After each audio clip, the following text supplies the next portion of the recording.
on KAEF Channel 23. Developing now as we come on the air from Eureka. First, the arrest made. We lost one of our own.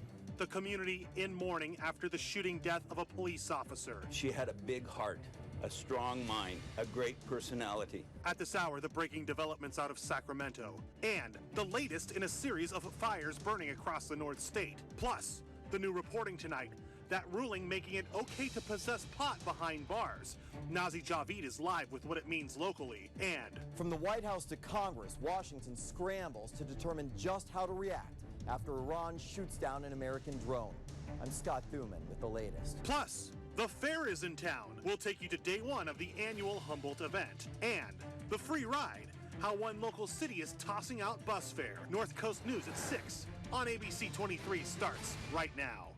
She is exactly what we need in the police force. You just heard from Sacramento State University President Nelson speaking about a young officer tragically killed last night in the line of duty. It's a sad day for family and fellow officers of Tara O'Sullivan. This afternoon, police releasing the name of the suspect. Police say that 45-year-old Adele Ramos, seen right here, killed the 26-year-old officer.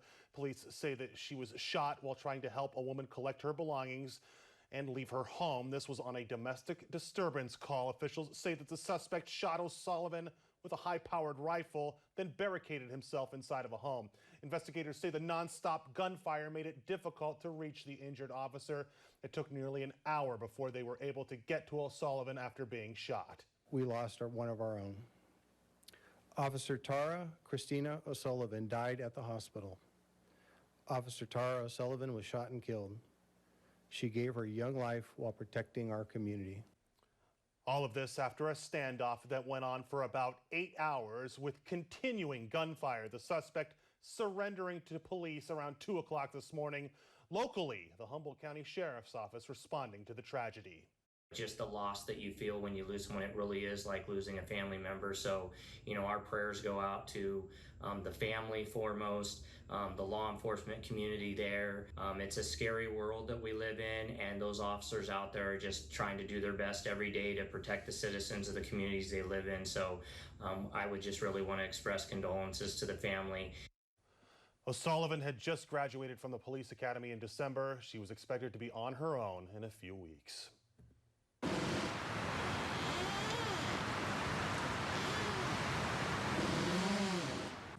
Yeah, you can hear the trees creaking there, those redwoods there. In the wind, it has been gusty on the north coast. Moving to that red flag warning now and the fire danger inland. The windy weather here on the coast. Here to break it all down for us, First Alert meteorologist Jessica Birch. Jessica, how much longer can we expect this wind?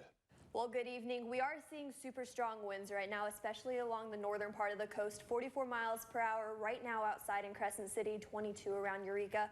By this evening, it'll switch actually. We're seeing stronger winds near Eureka, and that's going to be all throughout the night. But by tomorrow, we're calming down just a little bit, starting to see around that 20 mile per hour range. We'll keep you updated on the winds, though, as we get closer to tomorrow. Guys?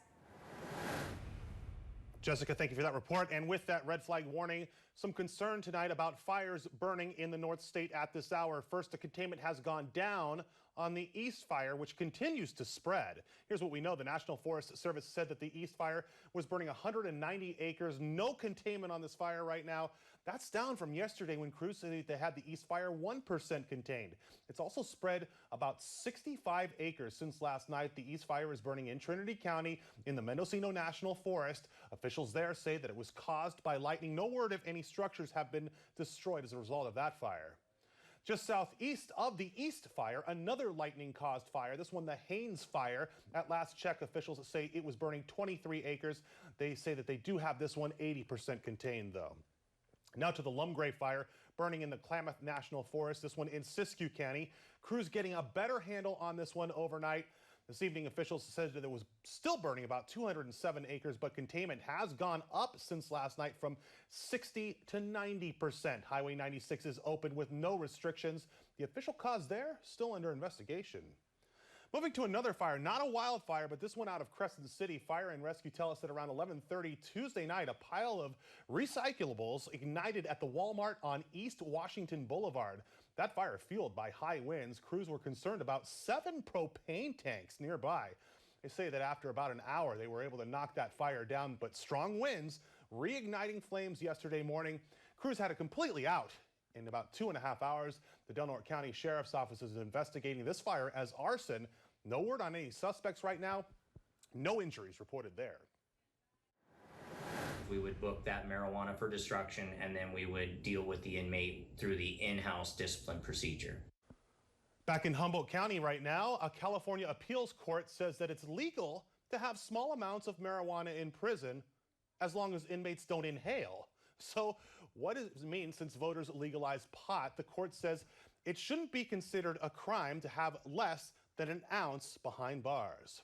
Well, we wanted to know exactly how our local jails will be addressing the new court ruling. So for that, let's get right out to our own Nazi Javid, who's live for us at the Humboldt County Jail. Nazi, this seems to be a bit confusing. Can you clear things up for us? Like, be bold. Okay, no, I know. But be bold. Scott, according to the ruling, they can have pot behind bars, but only if it's less than an ounce.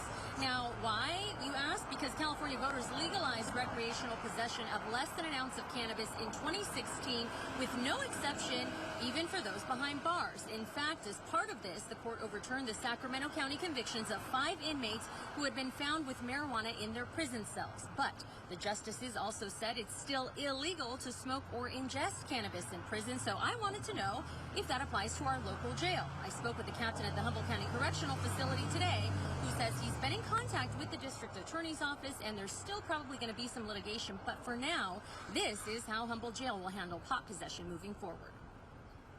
At this time, we plan on erring on the side of caution, and at this point, we would not be drawing a case and charging felony charges if we were to find an inmate in possession of less than an ounce of marijuana, which is consistent with this court ruling.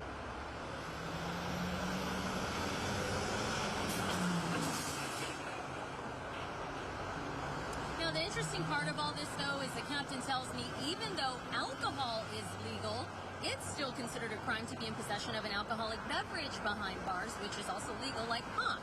So that causes him a bit of concern. And just think about this. Let's say one inmate smuggles a bunch of pot into jail, then distributes it so that several inmates all possess less than an ounce. What happens then? It's something to consider, right? Those in support say the ruling's consistent with current state law. Others say the state's just adding one more thing for our corrections department to deal with. And meanwhile, it's unclear if the state attorney general is going to appeal that ruling. Scott? All right, Nazi Javid live for us in front of the Humboldt County Courthouse. We appreciate that report. Well, it's a tradition dating back to the late 1800s. We're talking about the Redwood Acres Fair. A little bit of wind didn't stop folks from coming out and having a fairly good time. Our Lisa Libraniak shows us the good time had by all. Lisa, take it away. Well, it's a lot of fun here at the Redwood Acre Fair right now. I'm currently on the merry-go-round. And today, the best part is admissions were free. And tomorrow, anybody 16 and up will get in for free as well. The fair will end on Sunday, so make sure you come and check it out. Are you going to go on this big, scary ride right here? Every year, Maria Lanham, who's been in the child care business for how long? 21 years. Oh my word. She brings the daycare to the fair on opening day. And what are the children's reactions when you bring it up? Oh my God, they're so excited. You should see their faces. Have you been coming to this fair?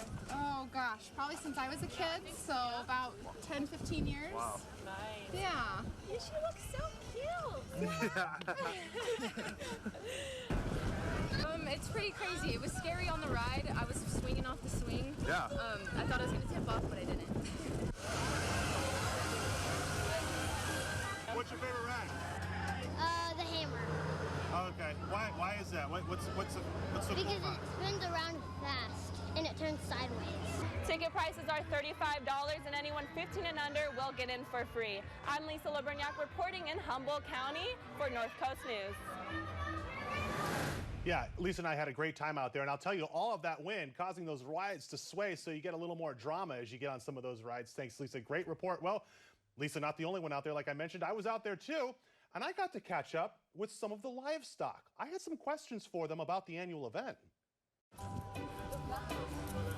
What is your favorite part of the fair? Are you having a good time?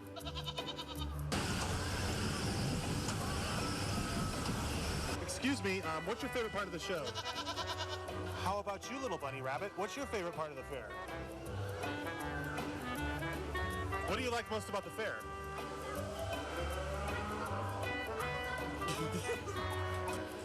I'm with North Coast News. Can I just ask you a couple questions? Thank you. How's it going so far? Are you enjoying yourself here at the fair? Good. What's your favorite part of the fair? Sure. I understand totally. Listen, thank you for your time. Do you want to tell me your name? Thank you. Okay. Have a good day. It's good talking to you. Thank you so much. Been a journalist for almost 13 years now. I feel like that was the piece that's going to launch my career to new levels. Moving on, free bus riders coming to Arcata. Coming up on North Coast News, we'll tell you what drove the decision and where you can get your free ticket to ride. Plus, there's a live look out there. Windy conditions on the coast. We're seeing red flag warnings inland. How much longer will this weather last? And what do you need to know about moving into the weekend if you are going anywhere inland? Our first alert meteorologist, Jessica Birch, keeping a close eye on the red flag warning. She'll be breaking all of that down from the Weather Center a little bit later on in this broadcast. But first, from the White House to Congress, Washington scrambles to determine just how to react after Iran shoots down an American drone. I'm Scott Thuman with the latest. Looks like it's windy in Washington as well. The time is 6:11. We'll have that story in less than 2 minutes. I'm Scott Raitzen. This is North Coast News. North Coast News. Severe weather first.